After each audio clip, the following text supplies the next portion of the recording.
Mary Scarf earlier, he got his undergraduate degree from Oxford, as well as Yale. So he has an impressive academic pedigree. He's published a book on sport in the ancient world, published by Yale University Press.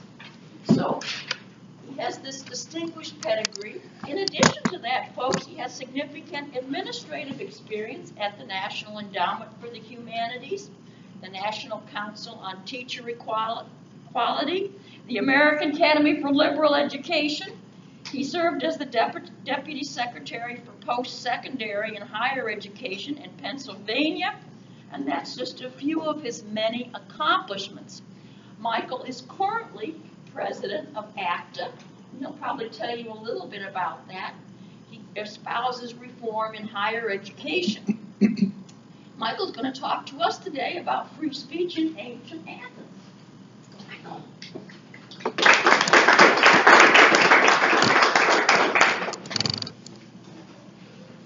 Thank you, Professor Fry, for that very kind introduction, and thanks to the generosity of the sponsors, the Cook Foundation and the Kansas Association of Scholars and the Department of History. It's really an honor to be here, and thanks to all of you for coming out at this early hour. That's not early for Professor Fry, but for many mortals, it is an early hour.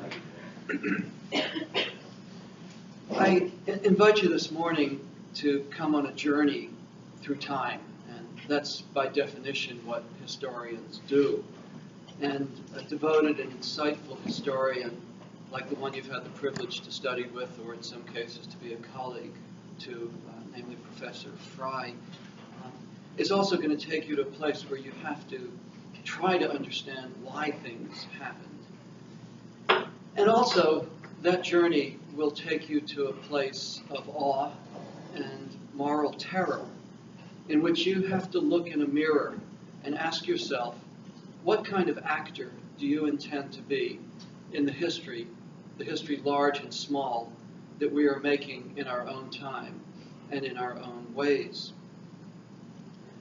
Our topic today is the emergence of a concept of free speech and freedom of thought, and the recognition that these freedoms represent the foundation for a society's success, that they are the engine of human progress, the things without which we do not move forward as a people, as a nation. It's going to be a rather winding road that I'm going to take you on today.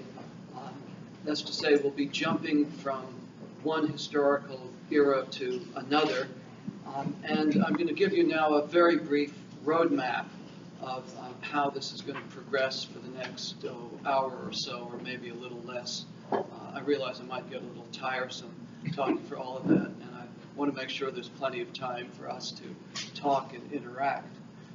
Our story begins in ancient Greece, with a particular focus on ancient Athens, a place where these freedoms were cultivated in a way that was not seen again until the founding of our own nation.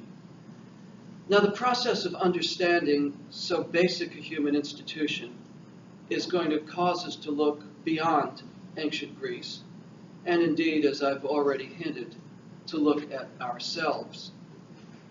President Truman used to say, the only new thing in the world is the history that you don't know. And that's an important reminder to ourselves to study history in order to understand ourselves.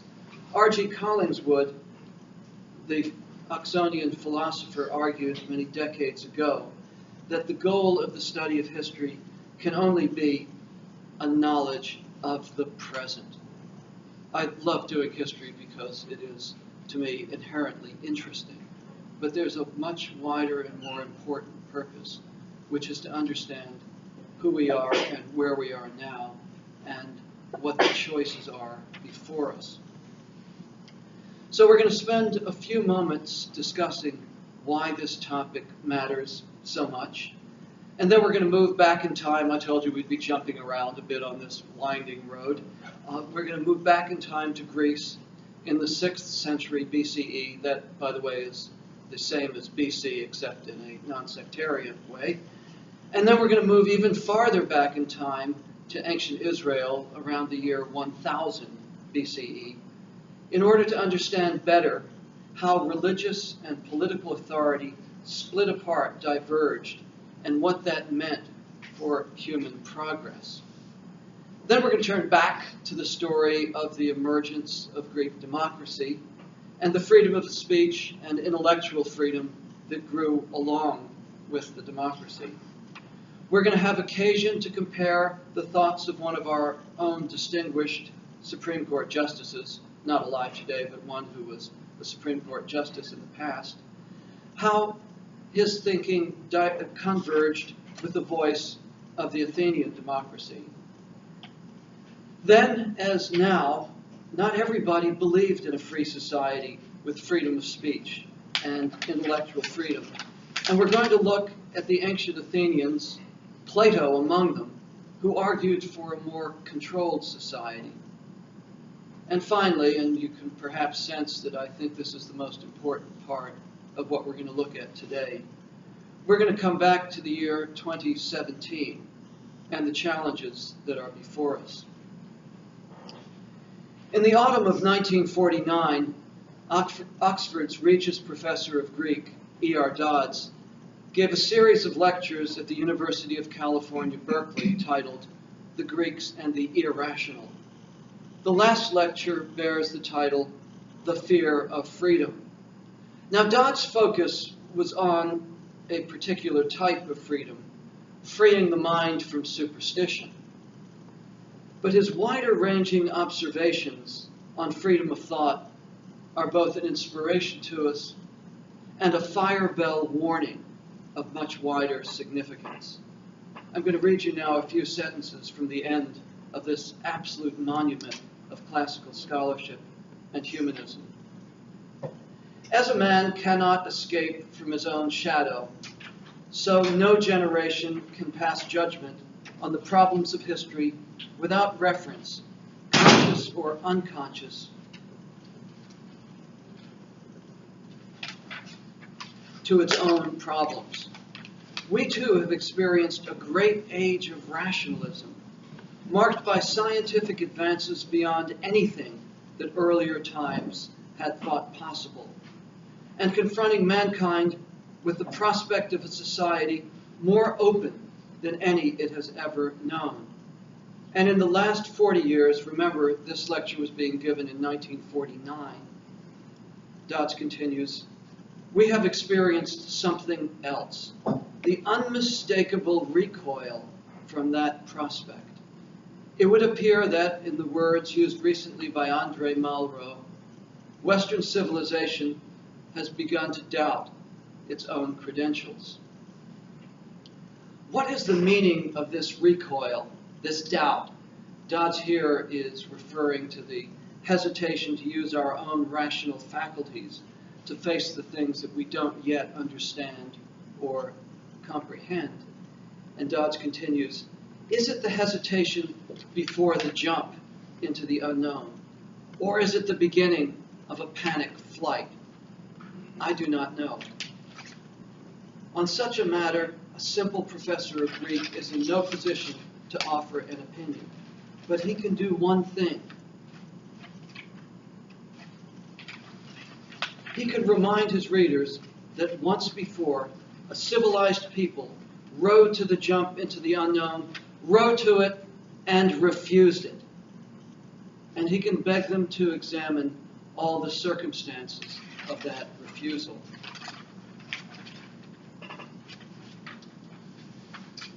Today, we are going to look at freedom somewhat more expansively than the freedom from superstition and cult, which was the particular focus of Professor Dodds in The Greeks and the Irrational. And we're going to understand intellectual in a broader way as well. Not only the philosopher, the poet, the scholar, but all those who cherish and foster the rights to explore, to challenge, and to choose their own religious and political allegiances, or indeed their non-allegiances.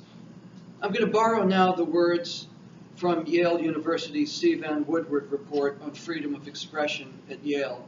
It was written in 1974, quoting, The history of intellectual growth and discovery clearly demonstrates the need for unfettered freedom, the right to think the unthinkable, discuss the unmentionable, and challenge the unchallengeable. So to those who were hoping to hear from me new scholarship about Anaxagoras or Aristophanes or Socrates or Plato, let me right now apologize. They're going to figure today in our lecture, but my goal is to gain a broader understanding of intellectual freedom in ancient Athens, why it was a remarkable breakthrough in civilization, where it faltered, and why that matters so much to us now. Let us be very clear in realizing that intellectual freedom and its handmaiden, which is freedom of speech, in all their manifestations in civic life and religion, are rare and fragile phenomena that many throughout history have sought to crush out of existence. I won't make you wait until the end of this presentation to hear me say that we too, we who have enjoyed unprecedented freedoms, are facing significant challenges to free speech and intellectual freedom, and often, sad to say, in the places that should be their sanctuary. And this is no trivial matter. Dort, wo man Bücher verbrennt, verbrennt man auch am Ende Menschen. There, where people burn books, they will ultimately burn human beings as well. Heinrich Heine wrote these lines in 1821, ironically placed into the mouth of the Moor Hassan, who was horrified at the report of the burning of the Quran. A little over a century later, it was the works of such authors as Heinrich Heine himself, along with Freud, Einstein, Kafka, James Joyce Tolstoy, and Joseph Conrad, that were being burned by the Nazis. Soon followed, as you know, indeed, by the burning of millions throughout Europe. And if you get a queasy feeling when nowadays you read from time to time about Mark Twain's Huckleberry Finn being pulled from school library shelves, or the demand for warning labels, or trigger warnings as they're called, attached to Ovid's Metamorphoses, or F. Scott Fitzgerald's Great Gatsby, you have very good reason for your disquiet. Or indeed, as we saw just a few weeks ago, when Knox College canceled the production of a play by Bertolt Brecht, ironically, one of the authors whose books 85 years ago the Nazis burned as decadent, you have real reason for feeling disquiet. Es bleibt dabei, die Gedanken sind frei. It's still true that thoughts are free. Well, this 19th century song of lovers' travails quickly became the song of political resistance. Sophie Scholl played it on her flute outside the walls of Ulm prison, where the Nazis held captive her father, who had called Hitler a scourge of God. The grim truth is that despots on the right and on the left, individual despots and tyrannical majorities, will do anything they can to keep thoughts captive. To finish the story, Sophie and her brother Hans were arrested by the Nazis in 1943 for their heroic resistance to Hitler in the famous White Rose campaign. And with no opportunity to speak at their own trial, they were condemned to death and beheaded within hours of the verdict. So now back to Greece. The history of freedom of the intellect and the political freedom on which it depends start in ancient Greece. A statement that bold may seem out of fashion, and I'm very willing to be shown that there are other contenders for that distinction, but I have to say I haven't found them yet. Ancient Carthage was a mighty commercial republic, which came within a hair's breadth of bringing Rome to its knees. But it never made the leap from oligarchy to a place of individual liberty. Nor did the Roman Republic itself, which was so admired by our own founders for its institutions of government, Never did it quite rival the Greek achievement, though it was certainly home to a number of intellectuals of towering stature, some of whom I know you have read this past semester. Lucretius Varro, and above all Cicero, come quickly to mind. But ultimately, it was a state in which mos maiorum, the weight of received tradition, simply weighed too heavily for daring and imaginative intellect, where the life of the mind could be honored all for itself. That, however, is a topic that's going to have to wait for another time, or maybe in Q&A. The Greek miracle, and I do not hesitate to call it that, transcended the Greeks themselves. That's what makes it such a miracle. The achievement of ancient Greece was not a function of ethnicity or genetics, much, however, as the Greeks themselves would have claimed. They, after all, and to their own detriment, separated the world into Greeks and barbarians, and had a relatively low regard for the wisdom of non-Greeks. But in reality, freedom of the intellect and its supporting freedoms represent ultimately a story about the combination of social and political institutions that build free societies. It is a common human heritage from which everyone can learn. And please, if you take nothing else from this hour, please hold on to that thought, that this is a common human heritage. And just a brief word on evidence. You may all think, I have a sense that your reading list this semester was rather heavy, that there is an unbearable amount of Greek literature and history to study, especially in the compass of a one-semester course. There are heads nodding vigorously around the room. But in reality, the gaps in our knowledge are enormous. What we have that has come down to us came down to us because people copied these texts laboriously by hand. As you know, there were no printing presses, there were no Xerox machines. And much fell into oblivion through fire, earthquake, vandalism, or simply apathy and neglect. So in reconstructing political or social history, remember that we don't have several centuries worth, for example, of the New York Times or even reruns of Fox News.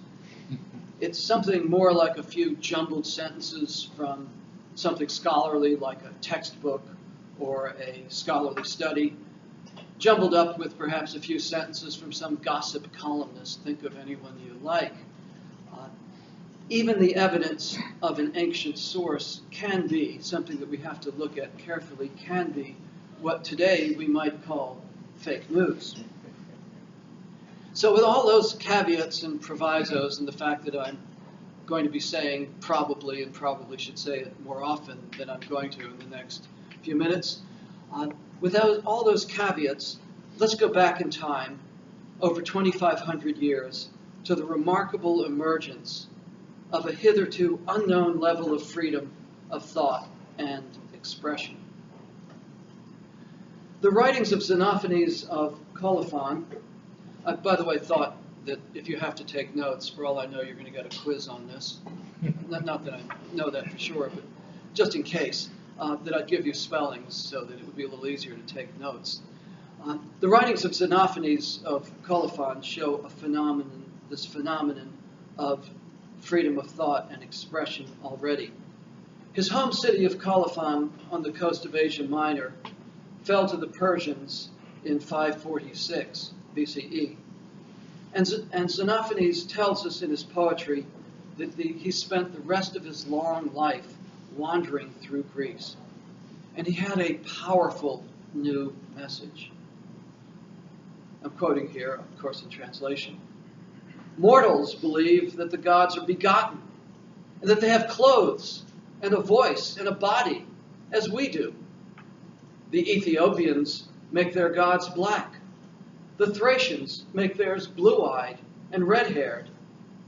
But if oxen and horses and lions had hands, and could draw with their hands and do what men do, horses would draw the gods to be like horses, and oxen to be like oxen, and they would make the bodies of the gods similar to their own. intellectual freedom. He threw down the gauntlet before all the Greeks who believed in the gods and goddesses as described in Homer and Hesiod. And here's the really wondrous thing. There is not a scrap of evidence that he was ever prosecuted or harmed, or even, I dare say, to use the modern lingo, deplatformed. So I pause here with a modern parallel in case you think that Xenophanes' challenge to traditional beliefs 2,500 years ago was trivial. When the South African artist Ronald Harrison in 1962 defied the racist apartheid regime and painted the dissident black African leader Albert Luthuli as Jesus, he was arrested and the painting was banned from South Africa. Now, despots who think they can punish art, of course, are fools. The painting was smuggled out to Great Britain and returned to South Africa in 1997.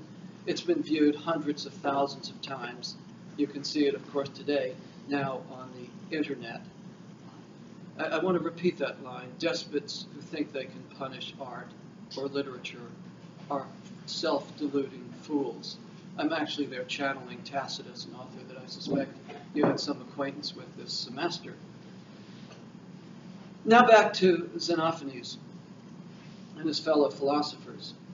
The German psychiatrist and philosopher Karl Jaspers understood the significance of what was happening among the philosophers of the 6th century BCE, which he captured in his concept of axial age shifts. I'm going to spend a few moments talking about this. It's a methodological approach of great importance in understanding the ancient world. For Jaspers, the matrix for major social advancement was, got it, technical problem. I thought I had locked myself out of the PowerPoint. We're all right now. For Jaspers, the matrix for major social advancement was, quote, a conception of a basic tension between the transcendental and the mundane orders, a conception which differed greatly from that of a close parallelism between the two orders. What does that mean? In other words, the key development of the axial age is that moment when religious leadership and political leadership, governmental leadership, diverge and separate.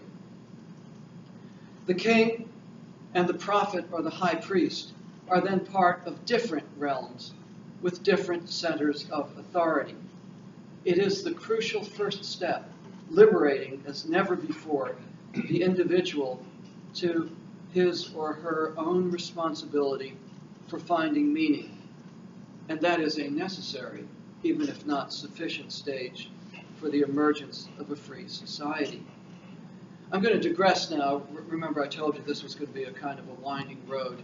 We're going to go back from the 6th century BCE to the year roughly 1000 BCE, to ancient Israel in the time of King David, to see how the process of this axial age divergence of governmental and religious authority actually worked. The iconic moment is told, not surprisingly, in the Bible, in the second book of Samuel, chapter 12. I, by the way, love evocations to the ancient world in Western art. And here you see Nathan the prophet standing before David the king. Now, David had but recently engineered the death of Uriah the Hittite in order to possess his wife, the beautiful Bathsheba, whom he had spied bathing. And for those of you who know Leonard Cohen's famous song, Hallelujah, this is the moment on which that song is based. I should have brought a tape recorder to play a few bars of that, but I think you probably all know that marvelous song. So Nathan told David the story about a rich man who stole the lamb of a poor man, prompting the passionate king to shout out, "That thief should die, and he must make recompense for his theft."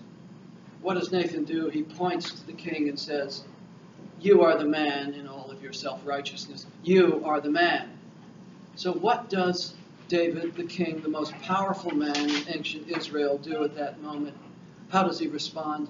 Not as one might have expected in the ancient world, just cut off the head of that obnoxious loudmouth prophet. He lowers his head and he says, I have sinned. The political order and the religious order have their separate places of authority, and they operate on different tracks with different power. So now back to Greece. Okay, everybody got the roadmap? We're now back in ancient Greece. The 6th century BCE is witness to a succession of thinkers who challenged the mythological pantheon of gods and goddesses and the prevailing explanations of the world. The essence of existence is water, said Thales. No, said Anaximander, it's the infinite. Anaximenes said air. Strife and change, said Heraclitus, symbolized by fire. Indivisible oneness, said Parmenides, the thinker who so deeply influenced Plato. You're seeing the birth of Western philosophy. Meanwhile, throughout Greece, there is political unrest, sometimes manifest in the emergence of tyrants who, backed by new factions, overthrow the ancient ruling aristocracy. Tradition, lineage, established wealth are no longer by themselves politically determinative. The ancient Greeks, of course, were seafarers. So new wealth was coming in, new ideas and new confidence, and a new military structure, the hoplite phalanx, that depends on wide participation and a wide sense of unity rather than maverick acts of heroism. And that was essential for the Greek city-state. The Homeric hero who jumps out in front of the lines and says, I'll take anybody, is now a liability. He's not a hero. He's broken the ranks. Heroism can be as dangerous as cowardice in the hoplite phalanx, which depends on lockstep unity and a sense of the group and the whole.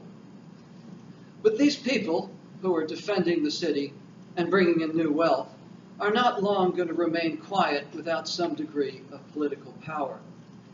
Representative assemblies emerge, the slow path to a wider sense of individual liberty. My focus is on Athens because it went farthest on the path to individual liberty. And the intellectual achievements that grew from that matrix of freedom are classic for a reason. Listen carefully. Why are they classic? They attained a greatness that speaks to all people in all languages and all times. What is a classic? It doesn't just inform its own time and its own place. It continues to speak throughout time, in all places.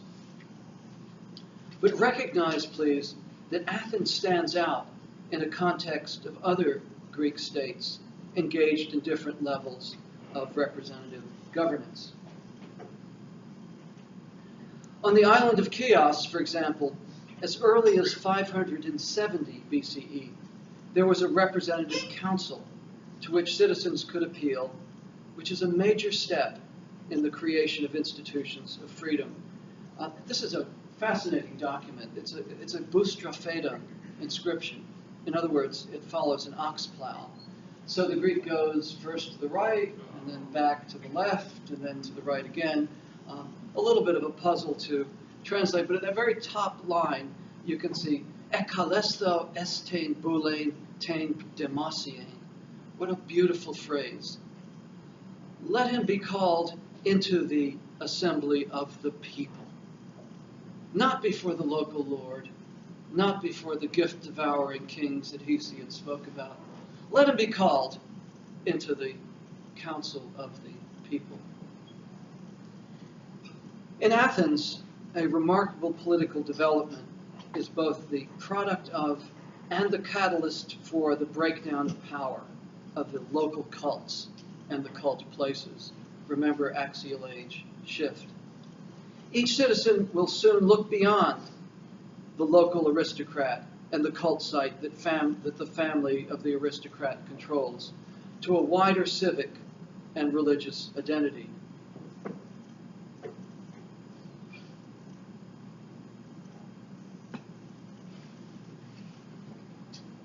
In 508 BCE, the wily aristocrat Cleisthenes, locked in a struggle with another aristocratic faction, restructures the tribes of Attica, that's the region that the city of Athens controlled.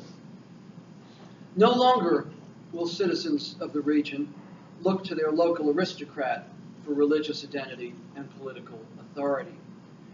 In his History of the Athenian Constitution, Aristotle, I assume that's a familiar guy, the earlier part of the semester, has nodding, yes.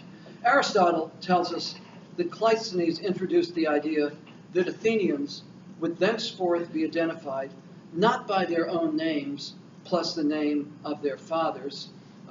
Remember Homer, I am Odysseus, the son of Laertes, the sacker of cities. No, not that anymore. But they would be identified by their personal name and the name of their deme. That's to say their village, their region, their city ward, where they lived. Now this sounds totally underwhelming. Eyes are glazing over. That's understandable. What's so remarkable about what Cleisthenes did? It was revolutionary. Cleisthenes created 10 new tribes of Athenians, each one artfully designed with a unit from the city, the coast, and the interior. Thus, with this remarkable, subtle, bureaucratic change, he turned on their heads the sources of old aristocratic power. Each Athenian citizen would now train for battle with fellows from the new tribe, not under the eye of the local aristocrat, the local squire. He would elect a leader for his deme, for his region, rather than bow to the local squire. And he would look to the council with 50 representatives from each of the 10 tribes, and to the popular assembly for political guidance. There would be new tribal festivals, new tribal ceremonies. Loyalties would converge on these new representative institutions. And then Cleisthenes, really wily, gave the Athenians a powerful tool against those who might be able to amass too much power: ostracism. By lottery, a person could be voted out of Athens for 10 years. It carried no civil or criminal penalty, no disgrace, but the person who won those sweepstakes would have a 10-year vacation outside the borders of Attica and could return only on pain of death. Ostracism was no joking matter. Now, you may be asking, isn't ostracism, the idea of throwing out the most charismatic, dynamic person, also deadening to individual excellence and self-expression? Some very good people were ostracized in political infighting. There is no doubt about that throughout the history of Athens. And we're going to need to ponder this strange institution in the context of tyranny of the majority. But paradoxically, it was Friedrich Nietzsche who astutely observed that it also had the effect of keeping the competitive, individualistic ferment of Athens alive. I'll read you a little bit of what Nietzsche said. Why should not someone be the best? Because with that, the competition would fail, and the eternal life basis of the Hellenic state would be endangered. The original sense of this peculiar institution is not that of a safety valve, but that of a stimulant. The all-excelling individual was to be removed in order that the competition of forces might reawaken. That is the kernel of Hellenic competition. It abominates the rule of the one and fears its dangers. It desires, as a preventative against the genius, a second genius. Intellectual freedom in ancient Athens was confirmed in the crucible of competition. At the core of the Athenian march to freedom were two concepts: isegoria and isonomia, equal share in speech and equal share in the law. Now, isegoria is often simply used in Greek to denote freedom or equality, but hold on to its literal etymological meaning, which is an equal share of speech. Here, for example, is a magnificent passage from the historian Herodotus, sometimes called the father of history. I find this electrifying every time I read it. It is evident, not just on a single issue, but regarding everything, that the right to speak freely, isegoria, is something of great importance. Your translations, by the way, will never capture the real meaning of that passage.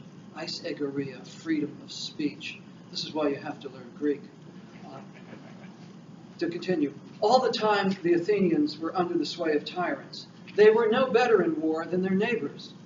But having shaken off the tyrants, they were the best by far.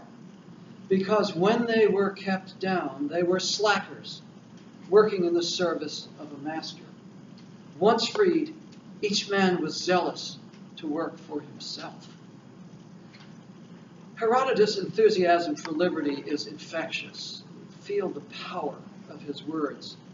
And recall the dialogue he creates between a Persian governor named Hydarnes and the ambassadors from the crusty, plucky city-state of Sparta, which Herodotus sets right before the massive Persian invasion of Greece, when Xerxes, the great king, takes his mighty forces across the Hellespont to crush the Greek city-states. So the Persian counsels the Spartan ambassadors, give in to Xerxes. You won't find him ungrateful. He's very nice to people. Look at all the good things he's given me. And the Spartans reply, the advice you offer comes from ignorance. You understand how to be a slave, and you've never experienced freedom. If you had ever known freedom, you would now tell us to fight for it, not just with a war spear, but to pick up a hatchet. At his idealized best, and we're going to look at the times it failed, recall the glorious articulation of public spirit and private freedom in the eulogy that Pericles, the great leader of the Athenian democracy, delivered in honor of the soldiers who fell in the year 431 BCE, the first year of the Peloponnesian War against Sparta. We have it as the Athenian general and historian Thucydides recounts. Our system of government does not copy the ways of our neighbors. We are a model to others, rather than imitating others. The name of our system, because it rests not on the few, but on the many, is democracy. And that spirit of freedom with which we conduct political affairs holds for our ways with each other, in that we do not meddle angrily into the daily affairs of our neighbor if he does as he pleases, nor do we even give him the kind of hostile looks which, though harmless, still cause offense. We do not take offense in our associations with each other at their personal affairs, but in regard to community matters, we respect the laws. We love beauty, but we do so without extravagance. We are philosophical without becoming effete. We use wealth for achieving goals rather than for boasting. We do not reckon poverty to be a disgrace. For anyone, what is very disgraceful is not to endeavor to escape from it. All of us focus on our own affairs, together with those of the state. Even those who are occupied with their own business don't fall behind in understanding of political affairs. For we are unique, and hearken this, we are unique in considering a man who takes no interest in politics, not to be a man who is simply uninvolved. We consider him useless. Remember that Pericles is only talking to the citizens of Athens who are male. There are things from the past that we have escaped from, but just want to make sure that you understand why he's saying only addressing one gender. I'm going to repeat that line, it is so important. We are unique in considering a man who takes no interest in politics, not to be a man who is simply uninvolved. We consider him to be useless. I want to pause for a moment to consider how close Pericles' words of 431 BCE are to thoughts articulated more than 23 centuries later by Justice Louis Brandeis, one of the greatest defenders of the First Amendment ever to sit on the U.S. Supreme Court. In Whitney versus California, 1927 decision, Justice Brandeis wrote, "Those who want our independence believe that freedom to think as you will and to speak as you think are means indispensable to the discovery and spread of political truth. That the greatest menace to freedom is in an inert people, that public discussion is a political duty, and that this should be a fundamental principle of the American government." So what was, okay, now we're back to Greece again. I told you it was going to be a winding roadmap. What was the cultural and intellectual life like during the height of the time of Pericles? Even a casual reading of Plato's dialogues tells us what a vibrant world of clashing ideas was ancient Athens.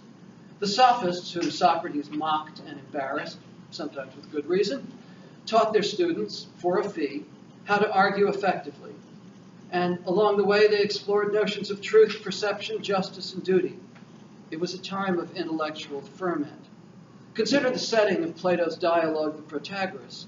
At one moment in the house of the wealthy Callias were, as if in a salon of the greatest intellectuals, Hippias, Prodicus, Protagoras, and Socrates himself, and some very different opinions under debate, some of which opinions would be radical in any time or place.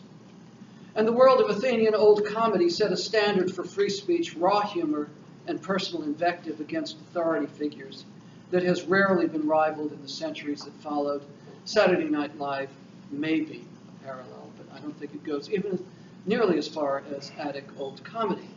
The comic playwrights looked for the raucous laughter that would win them first prize in the competition with their rivals. But the genre offered a platform to mock just about every possible authority figure. Socrates, the general Lamachus, the playwright Euripides, the demagogue Cleon, and Pericles himself were the objects of humor, sometimes lighthearted, more often withering. There was devastating sexual humor. Have I got your attention? Yeah. Devastating sexual humor.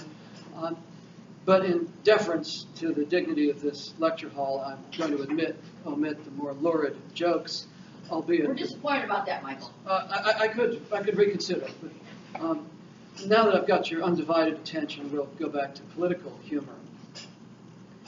Pericles had a beloved mistress, the brilliant and accomplished Aspasia. In the vision of the comic playwright Aristophanes, however, she becomes the madam of a brothel, and the ghastly Peloponnesian War, the result of her pique at the kidnapping of some of her prostitutes. I'm reading now from the Acharnians, one of his plays. Now some young drunkards go to Megara, that's a nearby city-state, and carry off the hooker Samitha.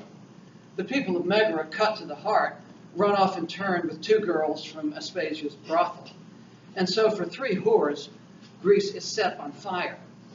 Then Pericles, infuriated from his Olympian height, burst forth with lightning, made the thunder roll, and roiled all of Greece. That's carving of Aspasia and a marvelous neoclassical evocation of her sitting on the Pnyx, the hill where the Greek assembly met. And let me again stress, and the artist has caught it properly with that scroll in her hand, this was one of the most brilliant people in Athens. This was not the madam of a brothel, for God's sakes. But such was the world of old comedy that Aristophanes could do that and get away with it. This could have made its way onto Saturday Night Live, but truth be told, I actually have a lot more compassion for Pericles and Aspasia than some of the more recent targets of Saturday Night Live. I have to give you an interesting sidebar. Federalist 6, written by arguably our most brilliant founder, Alexander Hamilton, is totally taken in by Aristophanes' ribald story, which then got told again in Plutarch, and repeats it as a warning of history and how wars can break forth, which for us is a reminder, check not just the sources, but the sources of the sources. I find very few occasions when I disagree with Hamilton, but obviously this is one of them. So in the Babylonians, a play that in 427 won Aristophanes his very first prize as a dramatist, he took aim at Athens' imperialism by presenting Athens' own allies as slaves grinding away in a mill. So the demagogue Cleon tried to prosecute him for shaming the city, and achieved nothing except to make himself the target of further mockery. And yet, within a few weeks of some of Aristophanes' most devastating mockery of Cleon, namely his play The Knights, the Athenians voted Cleon into an important political office. An extraordinary world of give and take. But what were the limits of intellectual freedom and the free exchange of ideas in ancient Athens? The concept of an inalienable right to self-expression is something that has evolved in modernity, with many twists and turns and national and variations. The Greek word for law, namely nomos, tellingly includes a range of meanings that also include custom. That is to say, social as well as political norms were in the hands of the sovereign people, who were expected to act under law through the council, assembly, and jury courts, but they didn't always do that. In other words, there were limits. Our evidence is thin, but it appears that there was a short-lived legislative attempt to ban attacking people by name in comedy. The plays we have of Aristophanes, however, as you could guess from what I said earlier, with their scorching attacks on prominent people, suggest that whatever that legislation may have been, it didn't stick. Some scholars argue that satire of state constitutions or state policies was off limits. But again, it would be hard to see that the touchy Athenian patriot would have been any more successful in prosecuting a comic playwright than President Trump's tweets have been in getting people to stop watching Saturday Night Live. Nomos, however, runs the danger of deadening individual expression and intellectual diversity. It can slide smoothly from the notion of that's the way we do things around here, that's what we expect, to a genuinely constraining ethic within the city. Fast forward to Alexis de Tocqueville. When he visited the United States in 1831, he was keenly aware of the danger of this kind of social force in America's new republic. Here's what he wrote. Under the empire of certain laws, democracy would extinguish the intellectual freedom that the democratic state favors. As for me, when I feel the hand of power weighing on my brow, it matters little to know who oppresses me, and I am no more disposed to put my head in the yoke because a million arms present it to me. But recall again, as you think about de Tocqueville's very important warning to us, what Pericles had said. We are not angry with our neighbor if he does as he pleases. We don't even give him hard looks. Even as an aspiration, not fully realized, this is a remarkable value system. Yet there were critics. Not everyone in ancient Athens shared the idea that the empowerment of the individual was necessarily a good thing. In 430 BCE, when the discomfort of war fell heavily on the Athenians, they voted Pericles out of office and even condemned him to pay a fine. Not long afterwards, they voted him back into office. None of this is unusual in the history of elected governments. Thucydides, however, saw this as further evidence of the failure of democracy and credited good government and Athens' success only to Pericles, not to the democracy. He writes, in what was nominally a democracy, power was really in the hands of the first citizen. Now, Socrates, as reported in Plato's dialogue, the Gorgias, deemed Pericles, among other statesmen of the democracy, a failure, because after indulging and flattering the people, they turned against him.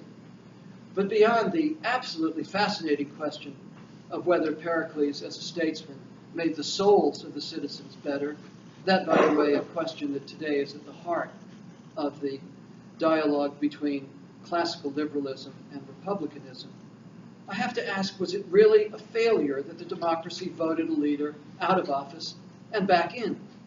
Couldn't we argue that it was the sign of a healthy system? Plato went much farther in this theoretical quest for a controlled society than his master Socrates, who, as you know, left nothing to us in writing, and whom we know largely through the portrait given to us in Plato's dialogues and a few other works.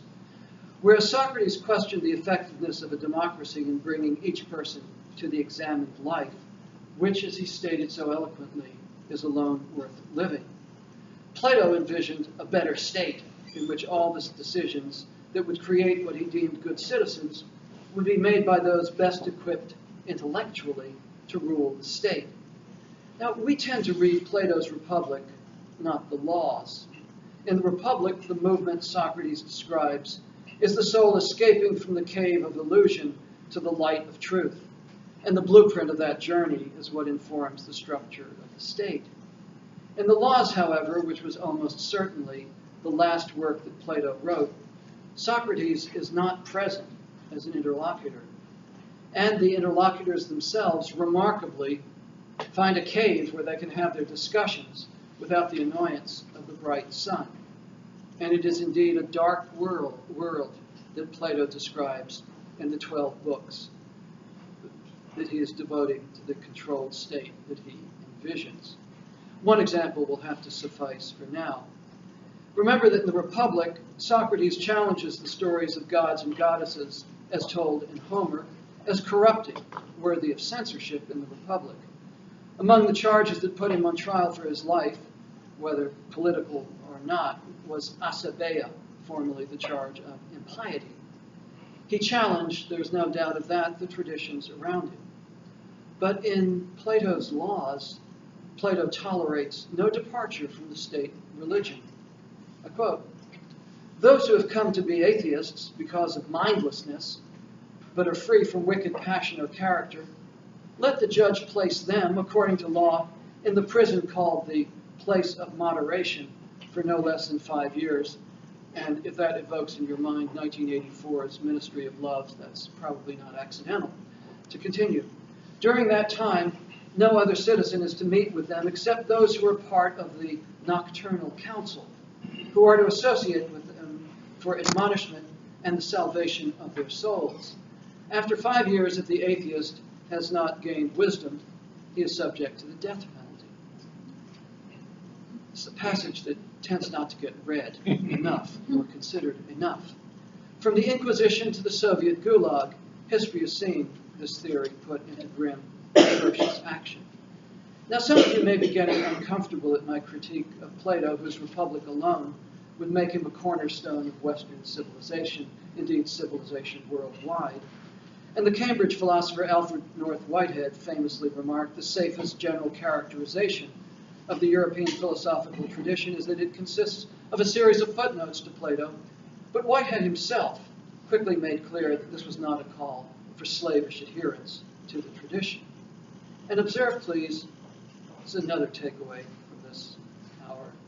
When we challenge ideas, we're living the great tradition of Athens. High among the reasons that Western civilization is remarkable is its readiness to critique itself, to pursue truth relentlessly, even in the face of those who are sure that they found it. Notwithstanding Plato's theoretical rejection of democracy, the Athenian democracy functioned very well through the 5th century and on into the 4th, a run of almost 200 years, before it fell to the might of Philip of Macedon and his better-known son, Alexander the Great. In all, the democracy lapsed into oligarchy but twice, briefly in 411 BCE and in 403 for about 15 months, amounting altogether to less than 2 years. As Pericles had said, all of us are fit to judge, if not to originate ideas. And Athens remained, even under the period of Roman domination, just as Pericles had said, the school of Greece, a place of intellectual ferment. The democracy was far from perfect. I hear, thinking of Winston Churchill, it's the best system, it's the worst possible system except for all the others. A more legitimate charge than Plato's theorizing could be made against the behavior of the assembly in 406 BCE, when angered at the generals who fought at the Battle of Arginusae but failed because of storm to collect the survivors. The assembly violated its own procedures, shouting in one of the most infamous lines in all of history, "It would be a terrible matter if the people did not do exactly as they pleased," and then summarily executed the 6 generals. The Federalist Papers, Federalist 63, held this up as a warning. Popular liberty might have escaped the indelible reproach of decreeing to the same citizens the hemlock on one day and statues on the next. And there were a few times when the majority's social and religious norms came down on intellectuals. The evidence is not as clear as many scholars argue, but it appears likely that Pericles' friend, the philosopher Anaxagoras, was prosecuted and driven into exile. Protagoras, the author of the famous dictum "Of all things man is the measure," was highly skeptical of the existence of the Greek gods, and there is some possibility that more than once his works were collected and publicly burned. The rarity of these instances, if they happened at all, confirms the overall picture of intellectual freedom in Athens. In 306 BCE, even after Athenian independence had yielded to the might of Macedon, the Athenian commitment to intellectual freedom was strong enough to punish a citizen named Sophocles of Sunion. That's not Sophocles the tragedian, whom you read earlier, I'm sure, but Sophocles of Sunion, who proposed a harsh law that schools of philosophy had to have the approval of the Athenian council to be allowed to operate. He was, as they say, hanged by his own rope. He himself was prosecuted and heavily fined under the Graphe Paranomon, the statute enabling prosecution for proposing legislation that violated established customary law. In other words, the Athenians saw his attempt to shut down philosophical argument as a violation of their customs and belief system. Now, I hope you are all squirming to shout out, well, what about Socrates, a man who on any reasonable person's list would be in the top 5 for the wisest of all time. He was put to death by the sentence of his fellow Athenians. And as Socrates himself warned the jurors, "When I leave this court, I will leave condemned by you to death. But those who condemn me will be convicted by truth of wickedness and injustice." It was surely one of the greatest failures of the popular sovereignty of the Athenians. True, the brilliant but traitorous Alcibiades was a follower of Socrates. But 5 years earlier, Athens had lost a disastrous war with Sparta and had been savaged by the despotism of the 30, the puppet government imposed on them by Sparta, the leader of which was the monstrous Critias, who had once been a follower of Socrates. The teacher was held accountable for his pupils. But still, it was an appalling failure of popular sovereignty. Forgotten was the valor of Socrates, who had fought valiantly on behalf of Athens in the desperate battle of Delium in 424, as grippingly described in Plato's Symposium, or that he'd refused, at risk of his life, to collaborate with the 30. Socrates became a target for the scared, the superstitious, and the vengeful. The verdict of history, properly, just as Socrates predicted, has treated the Athenian democracy harshly for that failure. But to give a more objective scorecard, let me finish this view of antiquity with the words of one of my own teachers, Sir Kenneth Dover, who concluded the study of the freedom of the intellectual in Greek society with the observation, I'm quoting, "Tolerance of the free expression of intellectual criticism was at most times, and in most circumstances, a predominant characteristic of Athenian society." And that would be a proud boast for any civilization. But will we deserve such praise? I'm now coming to what I would think is the most important part of this presentation. I worry intensely where colleges and universities are heading, where our nation is going, when a Gallup poll reveals that 27% of college students nationwide think it's okay to censor political speech if it's deemed offensive to a particular group. I am deeply troubled by the notion made famous in the 1960s by Herbert Marcuse, that tolerance is merely a trick of those in power to spread their oppression, that concept did not go off into the dustbin of history, but is back now in the cliche, speech is violence. If speech, what we're doing just now and will do in a few moments interactively, is deemed violence, it is only a few steps away from the dictum of Mao Zedong, who said that power comes from the barrel of a rifle. If the freedom to articulate unpopular views, to look for ideas and words for persuasion and power, if that is construed to be an act of violence, then only real violence, real savagery, will be the fate of civilization. I chose Mao as an example for a particular reason. As we speak, the People's Republic of China, of which he was the founding premier, is using the internet not as a tool for the exchange of ideas, but as a means of surveillance, a way to create a social credit system, to build a culture of, quote, sincerity and, quote, harmonious socialist society through the unceasing monitoring of its citizens. President Xi Jinping declared at the recent 19th Party Congress, quote, government, military, society, and schools, north, south, east, and west. The party is the leader of all. And the Financial Times tells us that from now on, Western universities that partner in offering programs in China will have a Communist Party vice chancellor who will sit on the board of trustees. Humankind's ethical understanding and political science too often trail far behind technological breakthroughs, and almost always trail behind the thirst for new revenue. And that needs to be a warning to the West as well as to the East.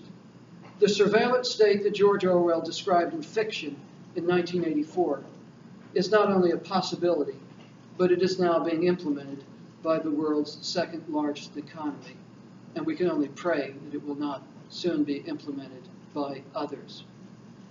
I've taken you on a brief tour of the cradle of democracy and the cradle of intellectual freedom. In the opinion of this student of ancient history, it is one of the glorious achievements of Western civilization, though Western civilization has too often failed to cherish it.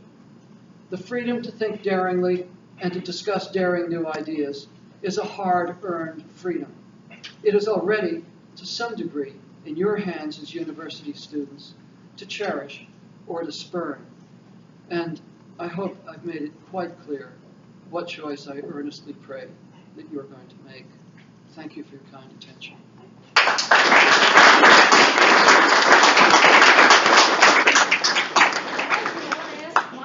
Daring new questions. Yeah.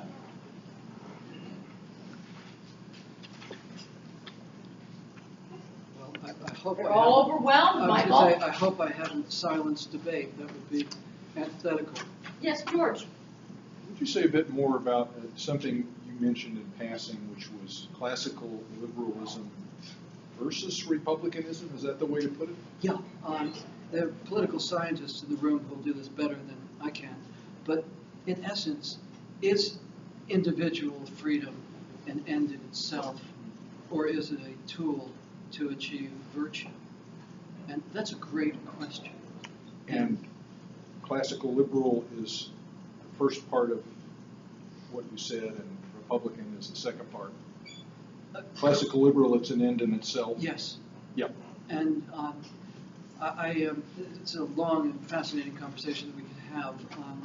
As I sometimes tell my college-age daughter, who is fascinated by classical liberalism, just remember that it didn't say in the Bible, in the beginning was the contract.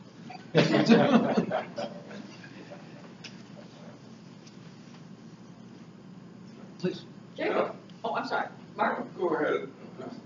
How do you, so with the suppression of a lot of speech which is considered offensive, how do you reverse that? The remedy for problematic speech is more speech. It's the recognition that the best way to counter bad idea is with a good idea, to come back with better data, better facts. Now, one does encounter ideologues, and the definition of an ideologue is somebody who will not be persuaded by data or by facts. But when we begin to pass judgment about what is allowable, what can be said and what can't be said, we are standing on a banana peel on a slippery slope. And we have enough history, even in this nation, for what happens to unpopular ideas, to know better than that. The pendulum will swing, and what was today's orthodoxy will become tomorrow's heresy. What we need to cleave to, as uncomfortable as it might be, is the recognition that we cure error by taking it into the sunlight, revealing it, encountering it. Mark? Now, I see a contradiction in the people who try to suppress speech. I would think if you put yourself on a pedestal and propound your ideas and forbid anybody to make a comment on it, you stand on a very brittle pedestal. We do indeed. It's a. And they think they make it stronger. There's a contradiction there, and I just can't understand why.